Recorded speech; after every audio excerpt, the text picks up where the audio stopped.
Media మిత్రులందరికీ నమస్కారం. తిరుమల లడ్డు విషయంలో చేసిన తప్పుకు సమాధానం క్షమాపణ చెప్పు అన్నందుకు చంద్రబాబు నాయుడు గారు రాష్ట్రంలో హింసని రాజేస్తున్నారు. ముఖ్యమంత్రి స్థానంలో ఉండి శాంతి భద్రతలను కాపాడాల్సినటువంటి వ్యక్తులే రాష్ట్రంలో హింసను రాజేస్తున్నారు.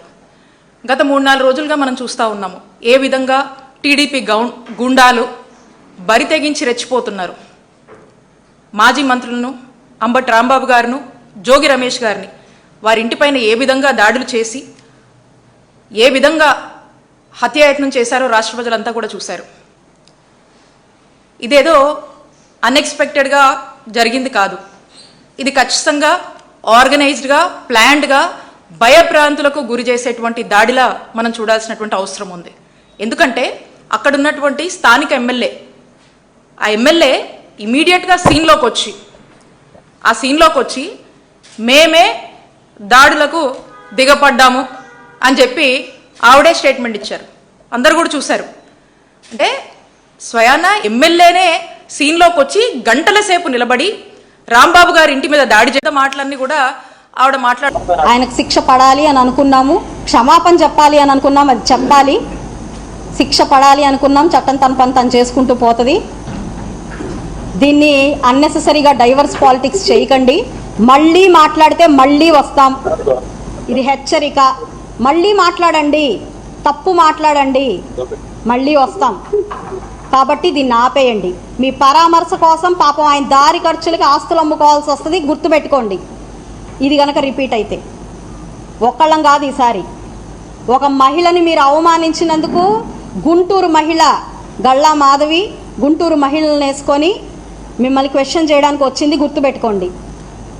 ఇదే మళ్ళీ మీరు పదే పదే గనక ప్రవోక్ చేస్తూ డైవర్స్ చేస్తూ మితిమీరిన వేషాలు గనక వేస్తే ఈరోజు గుంటూరు మహిళ కాదు ఆంధ్ర మహిళ వస్తుంది బయటికి.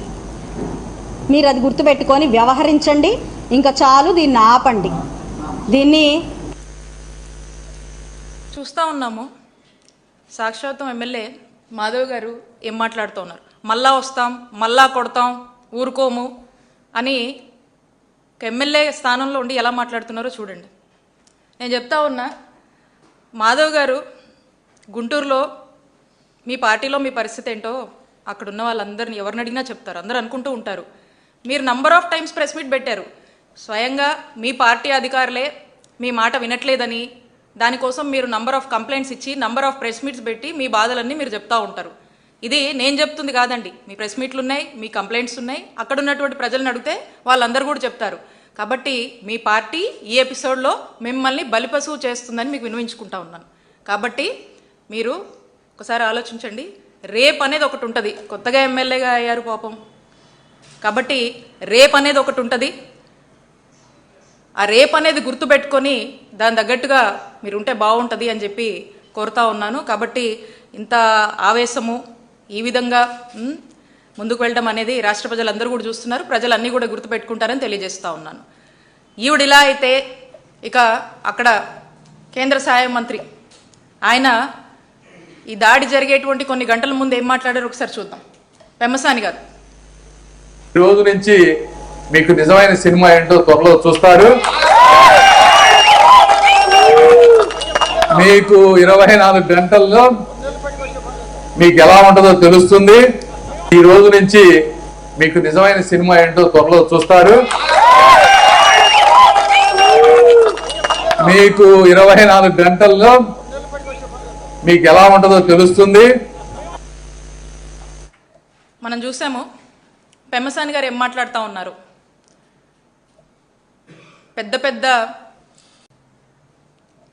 అవుతా ఉంది. ఇదొకలా ఉంటే ఇక మా చిలుకలూరుపేటలో అక్కడ ఎమ్మెల్యే ఉన్నాడు పుల్లారావు. మరి అతను నేను అక్కడ తిరుమల లడ్డు విషయంలో ఏదైతే జరగనటువంటి కల్తీని కల్తీ నెయ్యి అని చెప్పేసి ఏ విధంగా చంద్రబాబు నాయుడు గారి ప్రభుత్వము అసత్య ప్రచారం చేస్తుందో మరి ఇది తప్పు. స్వయంగా మనం చూసాము, ఈ సిబిఐ సిట్ ఇచ్చింది ఏమని, దీంట్లో ఎక్కడ కూడా జంతు కొవ్వు కలవలేదు నెయ్యిలో అని చెప్పారు. ఎన్డీడీబీ కూడా అదే స్పష్టం చేసింది, there is no lard detected అని చెప్పేసి, ఇందులో జంతు కొవ్వు కలవలేదు అని చెప్పి స్పష్టంగా డిటెక్టెడ్ అని చెప్పేసి, ఇందులో జంతు కొవ్వు కలవలేదు అని చెప్పి స్పష్టంగా చెప్పారు. మరి ఇది జీర్ణించుకోలేక వీళ్ళు డైవర్షన్ పాలిటిక్స్ చేస్తూ ఉన్నారు. నేను మా నాయకులతో బోయపాలెం గుడికి, అక్కడికి వెంకటేశ్వర స్వామి గుడికి వెళ్ళి అక్కడ పూజలు నిర్వహించి బయటికి వస్తే నానా రభస చేశారు. ఒక్కసారి అది వీడియో ప్లే చేయమ్మా.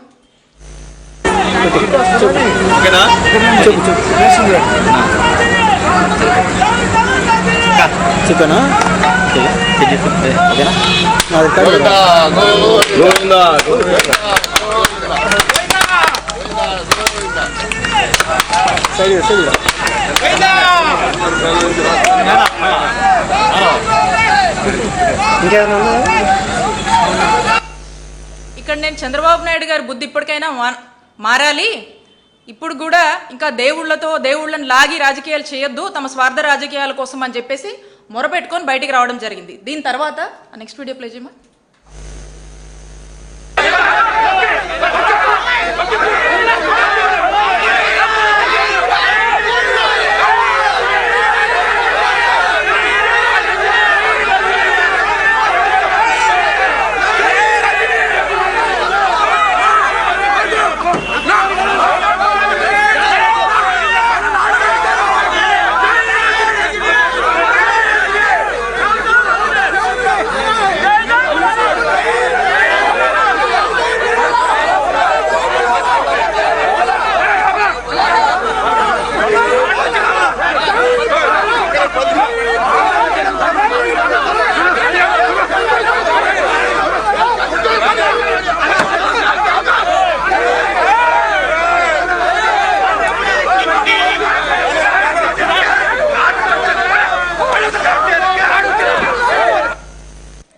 ఇక్కడ మీరు చూశారు ఏ విధంగా వందల మంది వచ్చి మా పార్టీకి నాకు వ్యతిరేకంగా స్లోగన్స్ ఇస్తూ నా కారు మీద పడి ఏ విధంగా దాడి చేస్తున్నారో మీరు ఈ విజువల్స్ అన్నింటిలో చూస్తున్నారు.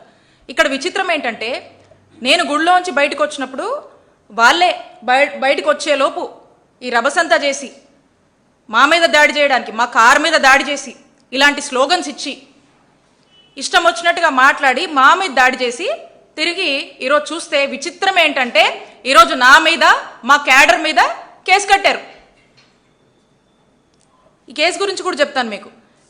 ఈ కంప్లైంట్లో ఏం రాస్తుందంటే మేమంట గుడికి వెళ్ళి అక్కడంట బయట నేను కుల మత వర్గాలు గురించి రెచ్చగొట్టే విధంగా నేను మాట్లాడానని చెప్పి కంప్లైంట్లో పెట్టారు. నేనంటే కుల మతాలు వర్గాల గురించి ఏదో రెచ్చగొట్టినట్టుగా మాట్లాడానని, ఆ తర్వాత మీకు ఇక్కడ ఏం పనని వచ్చిన వాళ్ళతో నేను గొడవపడి వాళ్ళని చేతులతో నెట్టి కర్రలతో కొట్టానంట. ఇది వీళ్ళు నా మీద కంప్లైంట్ ఇచ్చి మరి నా మీద కేసు కట్టారు. 22 మంది మీద కూడా, మా నాయకుల మీద కూడా, అక్కడ పార్టిసిపేట్ చేసిన వాళ్ళ మీద కేసులు కట్టడం జరిగింది. ఒక్కసారి ఆ ఫస్ట్ వీడియో ప్లే చేయమ్మా.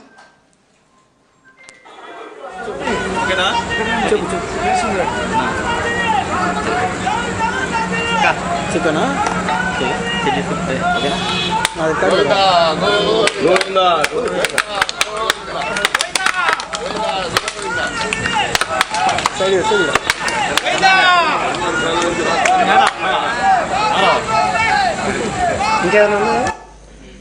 ఇక్కడ మీరందరూ కూడా గమనించారు, మేమంతా గోవిందా గోవిందా అని చెప్పేసి చంద్రబాబు నాయుడు గారికి మంచి బుద్ధి ప్రసాదించాలి అని చెప్పి మొక్కుతూ కొబ్బరికాయలు కొడతా ఉంటే అప్పటికే బయట గో బ్యాక్ అని స్లోగన్స్ ఇస్తూ ఉన్నారు. అప్పటికే కొంతమందికి జైలు కొడతా ఉన్నారు. అప్పటికే గొడవ నేచర్లో వాళ్ళంతా కూడా మా కారు మీద దాడి చేస్తూ ఉన్నారు. మేము గుడి లోపల పూజలు చేస్తున్నాం. మేము బయటికి వచ్చే లోపే ఇదంతా జరిపించి ఇప్పుడేమంటున్నారు, నేను బయటకు వచ్చి కుల మతాలు రెచ్చగొట్టేలా నేను మాట్లాడాను, నేనే నెట్టాను, మా వాళ్ళు నెట్టారు, కర్రలతో కొట్టామని చెప్పి మా మీద కంప్లైంట్ ఇస్తే ఈ రోజున మా మీద కేసు కట్టారు. తిరిగి మా వాళ్ళే మళ్ళా అక్కడ ఈ ఇన్సిడెంట్ జరిగింది అని చెప్పి మా వాళ్ళు కంప్లైంట్ ఇస్తే దాని మీద ఇంత కూడా స్పందించలేదు, దాని మీద ఏం చేయని కూడా చేయలే.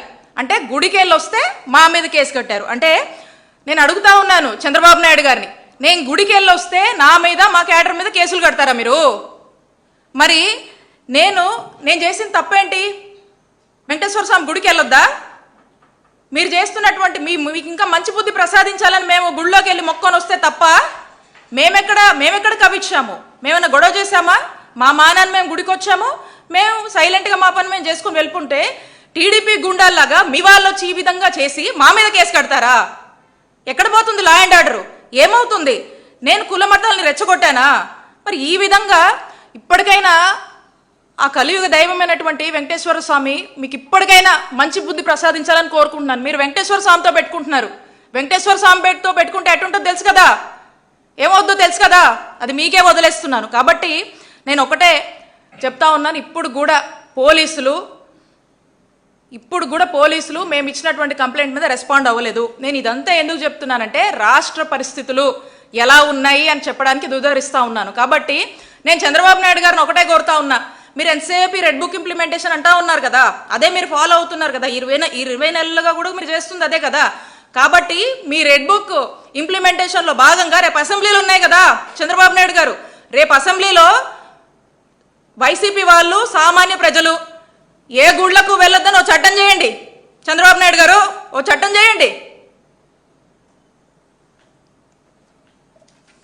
ఇంకా ఈ విధంగా మరి పోలీసులే దగ్గరుండి దాడుల్ని ప్రోత్సహిస్తూ దాడులు చేయిస్తూ ఈ కూటమి ప్రభుత్వం వచ్చాక అధికారులను అడ్డం పెట్టుకొని ఏ విధంగా పోలీసుల్ని ఉసిగొల్పి హింసను ప్రేరేపిస్తున్నారో రాష్ట్ర ప్రజలందరూ కూడా చూస్తూ ఉన్నారు. మరి దీని పర్యావసనమే అంబటి రాంబాబు గారి మీద దాడి, జోగి రమేష్ గారి ఇంటి మీద పెట్రోల్ బాంబులు ఏ విధంగా వేసి ఏ విధంగా అక్కడ భయభ్రాంతులకు గురి చేశారో మనమంతా కూడా చూస్తున్నాము. కాబట్టి మాజీ మంత్రులుగా ఉన్నా కూడా ప్రతిపక్ష నాయకుల ఇళ్లపై ఈ విధంగా మరి దాడి చేయిస్తున్నారంటే ఒక్కసారి ఈ రాష్ట్రాన్ని చంద్రబాబు నాయుడు గారు ఏం చేయదలుచుకున్నారో ప్రజలందరూ కూడా ఆలోచించాల్సినటువంటి అవసరం ఉంది. సూటిగా ప్రశ్నిస్తున్నాను నేను చంద్రబాబు నాయుడు గారిని, అసలు ఈ గొడవ కారణం ఏంటండి? జరగని కల్తీనేయిని జరిగిందని మీరే అవాస్తవాల్ని అసత్య ప్రచారాలని ప్రజల్లోకి తీసుకువెళ్లారు. అది మా వైఎస్ఆర్ కాంగ్రెస్ పార్టీకి ఆపాదించి మా నాయకుడు జగన్మోహన్ రెడ్డి గారిని ఆపాదించి మీరే కదా ఫ్లెక్సీలేసి రెచ్చగొట్టే ప్రయత్నం చేశారు. క్లియర్గా సిట్ చెప్పింది, ఛార్జ్షీట్లో ఎన్డీటీబీ చెప్పింది, there is no animal fat added అని చెప్పింది, ఇట్ ఈస్ నాట్ డిటెక్టెడ్ అని చెప్పింది. అయినా కూడా మీరే రెచ్చగొట్టి మీరే ఫ్లెక్సీలేసి ఈ గొడవకంతా ఈ రభసకంతా కారణం మీరే కదా. క్లియర్గా మీరు చేస్తూ మళ్ళీ దీన్ని డైవర్ట్ చేస్తూ అంటే క్లియర్గా ఎక్కడ కూడా వీళ్ళంతా మేము ఈ కూటమి ప్రభుత్వాన్ని నిలదీస్తున్నాం కాబట్టి ఎంబటే ప్రతిపక్ష నాయకుల ఇళ్లపై దాడులు చేయాలి, అవసరమైతే పెట్రోల్ బాంబులు వేయాలి, ఇళ్లలో ఉన్న మహిళల్ని టార్గెట్ చేయాలి, కేసులు పెట్టాలి. డైవర్షన్ పాలిటిక్స్ ఇదే కదా మీరు ఎంచుకున్నారు. ఎందుకంటే మీరు డిఫేమ్ అవుతున్నారు. ఈ తిరుపతి లడ్డు నెయ్యి వ్యవహారం, కల్తీ నెయ్యి వ్యవహారంలో కూటమి ప్రభుత్వం డిఫేమ్ అవుతుంది. కాబట్టి దీని డైవర్షన్ కోసం ఈ దాడులకు ఈ హింసలకు పాల్పడుతూ ఉన్నారు. మీరు మొన్న మహిళల్ని టార్గెట్ చేశారు, అక్కడ రాంబాబు గారి ఇంట్లో వాళ్ళ లేడీస్ అందరినీ కూడా టార్గెట్ చేస్తున్నారు. ఈరోజు మనకు స్పష్టంగా అర్థమవుతుంది. చంద్రబాబు నాయుడు గారు మళ్ళీ మాట్లాడతారు ఏమనంటే, ఎక్కడా కూడా మహిళలను అగౌరవించినా, మహిళల మీద అసభ్య పోస్టులు పెట్టినా, మహిళలకు సంబంధించి ఏ ఇబ్బంది వచ్చినా నేను సహించను, తక్షణమే కేసులు పెడతాం, అది ఇదని చెప్పి ఉపన్యాసాలు ఇస్తూ ఉంటారు కదా. మరి ఇవన్నీ కూడా గడప కూడా దాటవు మీరు చెప్పినవన్నీ కూడా. అలా మాటలకి మీ మీడియాలో రాసుకోవడానికి పరిమితం తప్పితే ఇవేమీ కూడా చేతల్లో సాధ్యమయ్యేటివి కావు. ఎందుకంటే మీరే మహిళల్ని టార్గెట్ చేస్తారు, మళ్ళీ మీరేదో మహిళలకు చేసేస్తున్నట్టు, మహిళా పక్షపాతిలాగా మహిళల గురించి తెగ ఆలోచిస్తున్నట్టు, మహిళకి ఏ ఇబ్బంది వచ్చినా మీరేదో తెగ చేస్తున్నట్టు మళ్ళీ మీరే బిల్డప్ ఇస్తారు. కాబట్టి ఇక్కడ నేనున్నాను, ఒక బీసీ మహిళను నా మీద పలుసార్లు దాడి చేశారు. ఈ విషయంలో కూడా నేను గుడికి వెళ్తే నా మీద కేసు కట్టారు. మరి దీనికి మీరేం సమాధానం చెప్తారు? అసభ్యంగా సోషల్ మీడియాలో నంబర్ ఆఫ్ పోస్టులు పెట్టి వేధిస్తూ ఉన్నారు. మా పరిస్థితి ఇలా ఉంటే రాష్ట్రంలోని సామాన్య మహిళల పరిస్థితులు ఏంటండి? సమాధానం చెప్పండి చంద్రబాబు నాయుడు గారు. దీనికి ఏముండదు. ఇవన్నీ చూస్తుంటే అసలు రాష్ట్రంలో ఆటవిక పాలన నడుస్తుందా అనిపిస్తుంది. లా అండ్ ఆర్డర్ ఉందా అని ప్రతి సామాన్యుడు ప్రశ్నించేటువంటి పరిస్థితి ఈరోజు నెలకొంది. There is no democracy, no Indian constitution, no law and order. ఇది మన రాష్ట్ర పరిస్థితి. జంగల్ రాజుగా మారింది ఈరోజు మన రాష్ట్రం. ఈ విధంగా 20 నెలలుగా మనం చూస్తూ ఉన్నాము. కంటిన్యూస్గా ఇదే తంతు. ఏమంటే రెడ్ బుక్, లోకేష్ గారు red book implementation, red book agenda, red book policy, red book governance, రాష్ట్రంలో యథేచ్ఛగా కూడా ఇదే నడిపిస్తూ ఉన్నారు. అందుకే మన ఆంధ్రప్రదేశ్ రాష్ట్రంలో అంబేద్కర్ గారు రాసినటువంటి రాజ్యాంగం ఎటో పోయిందండి, దానికి తూట్లు పొడిచేశారు. ఈ ఐపీసీ అంటే ఏమైంది తెలుసా? మన రాష్ట్రంలో ఐపీసీ అంటే ఈ ఐపీసీని ఏదైతే ఉందో దాన్ని లోకేష్ పెనల్ కోడ్గా మార్చారు. ఈ బిఎన్ఎస్ని బాబు న్యాయ సంహితగా మార్చారు ఆంధ్రప్రదేశ్ రాష్ట్రంలో. మరి ఈ విధంగా రెడ్ బుక్తో గందరగోళం చేసి రాష్ట్ర ప్రజల్ని భయభ్రాంతులకు గురి చేస్తున్నటువంటి పరిస్థితులు మనం చూస్తూ ఉన్నాము. వాస్తవంగా ప్రతిపక్షం అంటే ఏంటండి? ప్రజల పక్షం. మీ చేతగానితనాన్ని, మీ తప్పుల్ని, మీ లోపాలని ప్రతిపక్షంగా మాట్లాడే హక్కు ప్రతిపక్ష నాయకులకు ఉంది. మేము ప్రశ్నిస్తాం, మేము ప్రజల పక్షాన పోరాడతాం. ఏ వర్గానికి అన్యాయం జరిగినా వైఎస్ఆర్ కాంగ్రెస్ పార్టీ వాళ్ళకు మద్దతుగా నిలబడుతుంది. మీరు చేస్తున్న తప్పులు తప్పని అంటుంది. మీరు ప్రజల కోసము ప్రజలకు మంచి పాలన ఇవ్వాలని చెప్పేసి మేము కోరుకుంటాం. అది జరగనప్పుడు మేము ప్రశ్నిస్తాం మిమ్మల్ని. మరి ఈరోజు అలాంటి పరిస్థితి వస్తే గొంతెత్తి మాట్లాడితే దాడులు చేస్తున్నారు, హత్యాయతనాలు చేస్తున్నారు, గూండాయిజం చేస్తున్నారు, రౌడీయిజం చేస్తూ ఉన్నారు, భయపెడుతున్నారు. అయినా కూడా ఎవ్వరూ భయపడం ఇక్కడ. ఎందుకంటే ఈ రాష్ట్రమేమీ మీ జాగీర్ కాదు.